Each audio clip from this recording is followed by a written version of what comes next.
wasn't a big crisis because Jesus is not going to die in the water. Psalm 22, Isaiah says, doesn't say that Jesus is going to die by drowning. He says Jesus is going to die on a cross. Jesus knew that he wasn't going to die in that boat. So why worry about it? It's not a big deal. But they were all, upset in this fake crisis. Now there was a real crisis and they're asleep. They didn't realize how crucial that moment was. They thought they knew that they were going to die in the boat, but now they don't know anything about this. They had gotten it all wrong and did not understand. And this is what Mark is pointing out to us. These three admonitions point out that Peter is going to betray Jesus 3 times. 3 times Jesus comes back to the disciples and say, why aren't you watching? 3 times Peter is going to betray. The first time Jesus comes back to them, he finds them sleeping. He addressed Peter as Simon. He hasn't called Peter Simon since he accepted him as a disciple. If you look through the book, Peter is not called Simon all the way from when Jesus renames him, all the way till now. But it's almost like he has lost his apostleship. It's almost like he's just one of the crowd now. And he's asleep instead of being awake like he should be. On the second trip, Jesus finds them again sleeping and asks them, why are you awake? Why aren't you paying attention? Their eyes were heavy. Now, we have seen Jesus talking about people's eyes being heavy. It doesn't mean that they couldn't see. It means that they weren't spiritually aware. And again, these guys were sleepy. They'd had a nice lamb meal, They'd had a nice time together. They'd drunk a bunch of wine. And now they were all, oh yeah, it's just time for a nap, isn't it? And they thought it was good times. They had no clue what was going on. They had eyes that did not see. And they didn't know what to say to him. They didn't know what to say to him on the Mount of Transfiguration. They don't know what to say to him now because they don't understand what Jesus is all about. They don't understand that he's going to die for their sins. By contrast, Jesus goes into the passion with his eyes wide open. He knows exactly what's going to happen to him. He knows that his body is going to be broken like that bread. He knows that his blood is going to be poured out like the wine out of that cup. He knows exactly what's going to happen to him, and his eyes are wide open. The third time he comes back and he says, are you still sleeping and resting? Is all you can think about is that you're full and now you need a little nap? Don't you understand that the hour has come? And they didn't. They didn't understand any of that. While Jesus prays fervently, in trembling horror, the weakness of the flesh overtakes them and they slumber. He tells them that the spirit is willing, but the flesh is weak. And their flesh took over. Jesus' last discourse was on the Mount of Olives. We read about this a couple chapters back. And it's got interesting parallels with what goes on here in this chapter. In chapter 13, he says, keep watch. And here in chapter 14, he says, keep watch. He says in chapter 13 that Jesus could come back in the evening or at midnight. And now they are having the meal in the evening and they're having their prayer at midnight.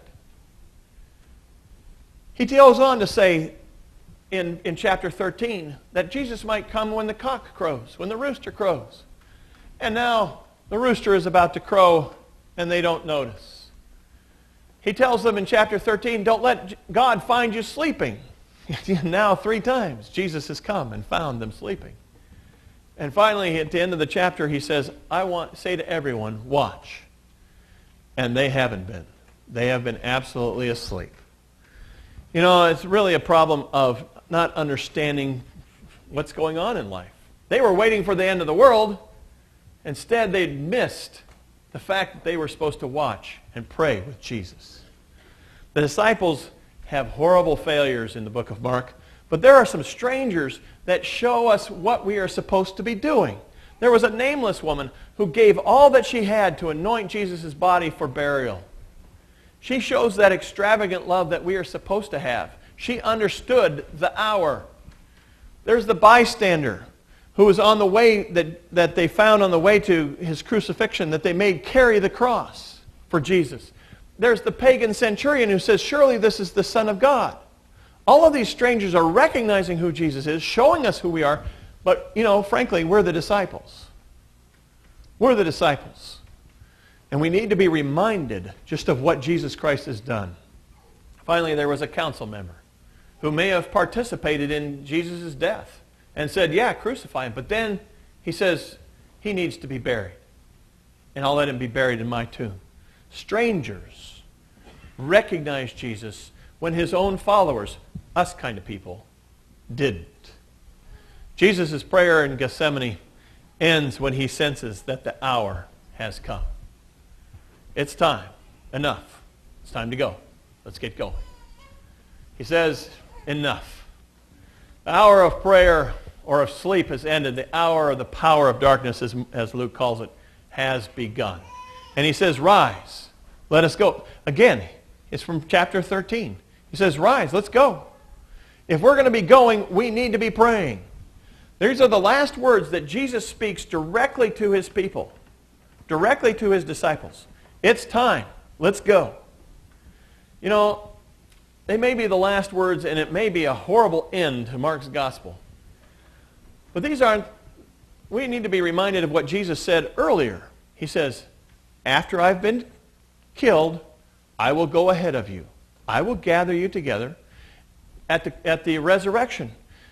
Jesus tells Mary, go and tell them that I am going ahead of you. These may be the last words that he speaks to them, but these are not the last words that we need to know. Jesus will gather us back together every time we fall asleep, every time that we've failed to watch, every time that we've sinned. All of this, we need to know that Jesus Christ will bring us back. He will go on ahead. Even though these are the last words, we need to know that they're not the last words. They'll hear the same command again after his resurrection. When the time comes for going, only prayer will enable us to answer the call. When the hour has come, only prayer will get us through. When the disease is threatening us, when our families are coming apart, when our jobs are done, when our country is going to heck in a handbasket, only prayer will get us through. A couple more sections in this area. Jesus gets arrested. There is this misguided rabble. And if you read Mark closely without paying attention to the other Gospels, there's some very interesting things. First off, it's just a bunch of people that have been deputized to help out arrest Jesus. They come with clubs, they come with swords, they're not really an organized group. According to Mark, they're just this bunch of rioters that come after Jesus. Jesus condemns them for their violent ways. Why have you come after me with swords? I was here all the time, and you could have just arrested me in public. Jesus condemned the temple for being a robber's den instead of a house of prayer. And now we have the temple goons arresting Jesus in the middle of his prayer as if he was a robber. It's just totally reversed. The sad performance of the disciples is just what sticks out in our minds. They all run. We have Judas who betrays him. Only the one I kiss is the man. Arrest him and lead him away under guard. I don't know if he didn't want to get set upon by Jesus, or he thought Jesus might escape, or he thought Jesus might attack him. I don't know what he was thinking. But put him under guard. Arrest him and make him secure. The kiss should have been a sign of intimacy. You kissed a person's feet if you thought you were way beneath them. You kissed their hand if you thought that you were sort of subordinate to them. You kissed them on the cheek if you thought you were equals. Judas comes and kisses him on the cheek. He gives no sign that their fellowship had been broken. He comes and kisses them, and that was a signal that they should be arrested. Mark doesn't record any response from Jesus at the arrest. And Judas vanishes from the story. It's not mentioned again in the book of Mark. One of the most standing by drew his sword and struck. Now you all know who this is, right? But this is not what Mark says. Mark does not identify the individual. It is almost as if Mark is saying that the person who drew his sword was one of that rabble that didn't understand what Jesus was all about, that didn't understand that Jesus wasn't violent. He says he's one of the crowd, one of those standing near. And it almost sounds like they're just out of control and just milling around and swinging their swords at everybody.